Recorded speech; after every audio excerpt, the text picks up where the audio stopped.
Hello everyone, welcome to সঙ্গীর সাথী পাঠশালা। আজকে আমরা DElEd part 2 session 2024-26 contemporary studies CC03 এর চ্যাপ্টার 1 আমরা শুরু করেছিলাম। এই চ্যাপ্টারে বেশ কিছু প্রশ্ন উত্তর আমরা ইতিমধ্যে করে ফেলেছি। আজকে একটি নতুন পর্ব নিয়ে আলোচনা করব।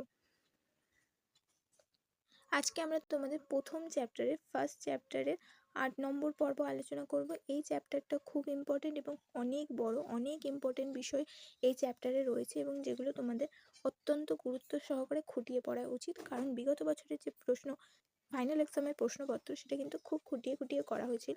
সেই অনুযায়ী সেই বিষয়টিকে মাথায় রেখে তোমাদের সব কিছু খুব গুরুত্ব সহকারে খুঁটিয়ে পড়তে হবে।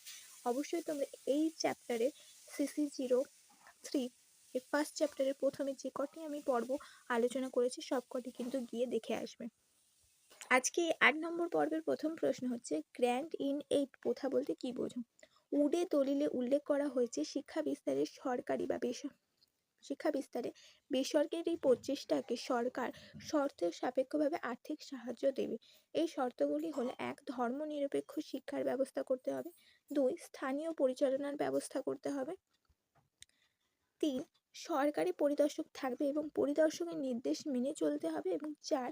ছাত্রদের নিকট স্বল্প হলেও বেতন নিতে হবে। এই নীতির ভিত্তিতে তবেই কিন্তু সরকার বেসরকারি প্রচেষ্টাকে আর্থিক সাহায্য দেবে। আর এটিকে গ্র্যান্ট ইন এইড প্রথা বলা হয়েছে, মানে বেসরকারি প্রচেষ্টাকে সরকারের পক্ষ থেকে শর্ত সাপেক্ষ আর্থিক সাহায্য দেওয়া। শর্তগুলি কি কি? এখানে আমরা 4টি শর্ত উল্লেখ করেছি। নেক্সট হচ্ছে, উডের ডিসপ্যাচে শিক্ষণ সম্পর্কে কি বলা হয়েছে, মানে শিক্ষকদের প্রশিক্ষণ সম্পর্কে কি বলা হয়েছে? উডের ডিসপ্যাচে শিক্ষকদের প্রশিক্ষণের জন্য নর্মাল স্কুল প্রতিষ্ঠার সুপারিশ করা হয়। এছাড়া প্রশিক্ষণরত শিক্ষকদের বৃত্তির ব্যবস্থা থাকবে। শিক্ষকতার পেশাকে সরকারি অন্যান্য চাকরির মতো আকর্ষণীয় করে তোলার সুপারিশও করা হয়েছিল। নেক্সট প্রশ্ন, উডের ডিসপ্যাচে জনশিক্ষা সম্পর্কে কি বলা হয়? এতদিন যাবৎ চলে আসা জনশিক্ষার প্রতি অবহেলাকে উডের ডিসপ্যাচে স্বীকার করে নেওয়া হয় এবং জনশিক্ষার ক্ষেত্রে সরকার এতদিন যে চুইয়ে পড়ার নীতি, মানে উচ্চ শ্রেণীর উচ্চবিত্তদেরকে শিক্ষা দেব এবং পরবর্তীকালে তারা নিচের স্তরের লোকেদেরকে শিক্ষা দেবে, এইভাবে নিচের স্তরের সর্বস্তরের শিক্ষা ছড়িয়ে পড়বে, এই নীতিকে কিন্তু ভ্রান্ত বলে অভিহিত করা হয়। এখানে উল্লেখ করা হয় জনশিক্ষার জন্য বেসরকারি প্রতিষ্ঠানের সরকারকে এগিয়ে আসতে হবে। প্রতি জেলায় শিক্ষা প্রতিষ্ঠান স্থাপন করতে হবে। প্রথমে প্রয়োজন মতো যথেষ্ট পরিমাণে মাধ্যমিক শিক্ষা প্রতিষ্ঠান স্থাপন করতে হবে। সেখানে ইংরাজি ও মাতৃভাষাকে শিক্ষার মাধ্যম হিসেবে প্রতিষ্ঠা করলে তবে জনগণের কাছে সেটি সহজ, দ্রুত হবে এবং গ্রহণযোগ্যতা পাবে। লাস্ট হচ্ছে, এই মাধ্যমিক শিক্ষা প্রতিষ্ঠানগুলির নিচে যথেষ্ট পরিমাণে দেশজ ও প্রাথমিক শিক্ষা প্রতিষ্ঠান স্থাপন করতে হবে এবং সেখানে মাতৃভাষাকে শিক্ষার বাহন করতে হবে। এই ছিল উডের ডিসপ্যাচে জনশিক্ষার জন্য করা সুপারিশ। উডের ডিসপ্যাচের অন্যান্য সুপারিশগুলি কি ছিল? উডের ডিসপ্যাচের শিক্ষা সংক্রান্ত সুপারিশগুলি কিন্তু খুব গুরুত্বপূর্ণ ছিল। এখানে বৃত্তি শিক্ষার উপর বিশেষ গুরুত্ব দেওয়া হয়। আইন, চিকিৎসা, সিভিল ইঞ্জিনিয়ারিং ইত্যাদি শিক্ষার জন্য বিশ্ববিদ্যালয়ের দায়িত্বে শিক্ষা প্রতিষ্ঠান স্থাপনের কথা বলা হয়। এছাড়াও শিল্প শিক্ষা স্থাপনের কথা বলা হয়েছে। তার জন্য শিল্প শিক্ষার জন্য উপযুক্ত বিশ্ববিদ্যালয় স্থাপনের কথা উল্লেখ করা হয়েছে। জনশিক্ষার পাশাপাশি স্ত্রী শিক্ষা প্রসারের দিকে গুরুত্ব আরোপের কথা বলা হয়েছে। সংখ্যালঘু ও মুসলিমদের শিক্ষার প্রসারের দিকে বিশেষ নজর দেওয়ার কথা বলা হয়েছে। উচ্চতর চাকরির ক্ষেত্রে ইংরেজি শিক্ষায় শিক্ষিত ব্যক্তিদের এবং নিম্নতম চাকরির ক্ষেত্রে প্রাথমিক শিক্ষায় শিক্ষিত ব্যক্তিদের সুযোগ দেওয়ার কথা বলা হয়েছে। তো এই ছিল শিক্ষা সংক্রান্ত উডের অন্যান্য সুপারিশগুলি। নেক্সট প্রশ্ন হচ্ছে, ম্যাগনা কার্টা বলতে কি বোঝো? উডের দলিল বা উডের ডিসপ্যাচকে কেন ম্যাগনা কার্টা বলা হয় বা ম্যাগনা কার্টার সাথে তুলনা করা হয়? ম্যাগনা কার্টা বলতে কি বোঝো? উডের দলিল বা উডের ডিসপ্যাচকে কেন ম্যাগনা কার্টা বলা হয়? প্রথমে আমরা ম্যাগনা কার্টা কি জানি? ম্যাগনা কার্টা ছিল ইংরেজদের জনগণের অধিকারপত্র। 1215 খ্রিস্টাব্দে ইংল্যান্ডের রাজা জনের কাছ থেকে ইংরেজরা এই স্বাধিকারপত্র লাভ করে। উডের দলিল বা উডের ডিসপ্যাচ ভারতীয় শিক্ষার ক্ষেত্রে একটি বিশেষ পদক্ষেপ ছিল।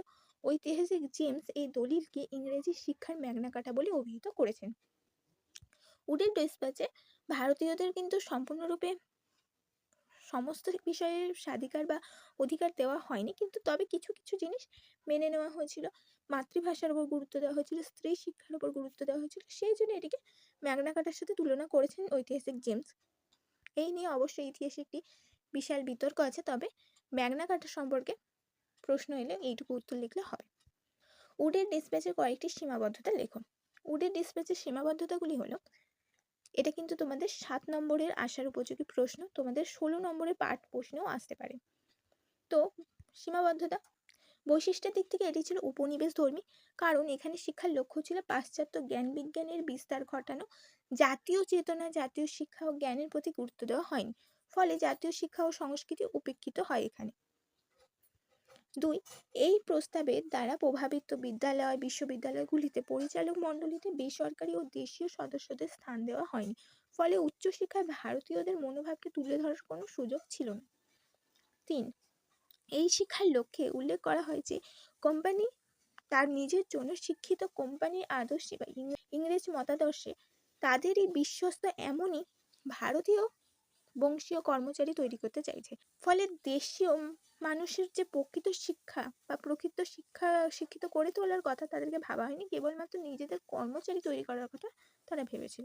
নেক্সট, শিক্ষার আড়ালে তারা বণিক ও মধ্যস্থকারী কিছু ইংরেজদের ভারতীয় দালাল তৈরি করতে চেয়েছিল, যাদের সাহায্যে ভারতবর্ষকে তারা তৈরি করেছিল নিজেদের শিল্পের প্রয়োজনীয় কাঁচামাল সরবরাহকারী দেশ এবং উৎপাদনজাত শিল্পজাত পণ্যের বাজার।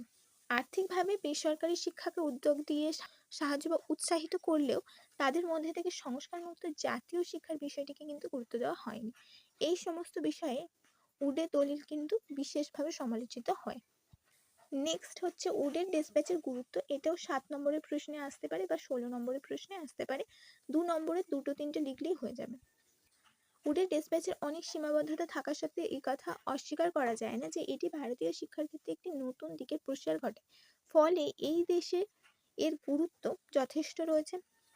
1, এই দলিলটি ভারতীয় শিক্ষার একদম নিম্ন স্তর থেকে উচ্চ স্তরের সর্বত্র শিক্ষার প্রসারের দিকে দৃষ্টিপাত করে। শিক্ষার ক্ষেত্রে চুইয়ে পড়ার নীতিকে বাতিল করে প্রাথমিক ও মাধ্যমিক স্তরের উন্নতি সাধনের মধ্যে দিয়ে জনশিক্ষাকে বিস্তার করতে সাহায্য করে। শিক্ষার মাধ্যম হিসেবে ইংরেজি শিক্ষার পাশাপাশি মাতৃভাষার গুরুত্ব অনুধাবন করা হয় এবং শিক্ষাক্ষেত্রে মাতৃভাষাকেও মাধ্যম হিসেবে স্বীকৃতি দেওয়া হয়। বিশ্ববিদ্যালয় প্রতিষ্ঠার সুপারিশ করে উচ্চশিক্ষা বিস্তারের পথ সুগম হয়। বৃত্তি শিক্ষা, স্ত্রী শিক্ষা, মুসলিম শিক্ষা, শিক্ষক শিক্ষণ, ধর্মনিরপেক্ষ শিক্ষার ব্যবস্থার কথা সুপারিশ করে আধুনিক শিক্ষার চাহিদাগুলিকে বাস্তবে রূপায়িত করেছিল কিন্তু এই উডের ডেসপ্যাচ। এরপরে হচ্ছে জাতীয় শিক্ষা আন্দোলনের সময়কালকে কয় ভাগে ভাগ করা যায়। জাতীয় শিক্ষা আন্দোলনের সময় পর্বকে আমরা 3 ভাগে ভাগ করছি। প্রথম পর্ব হচ্ছে 1906 থেকে 1910 খ্রিস্টাব্দ, দ্বিতীয় পর্ব 1920 থেকে 22, তৃতীয় পর্ব 1930 থেকে 38 খ্রিস্টাব্দ।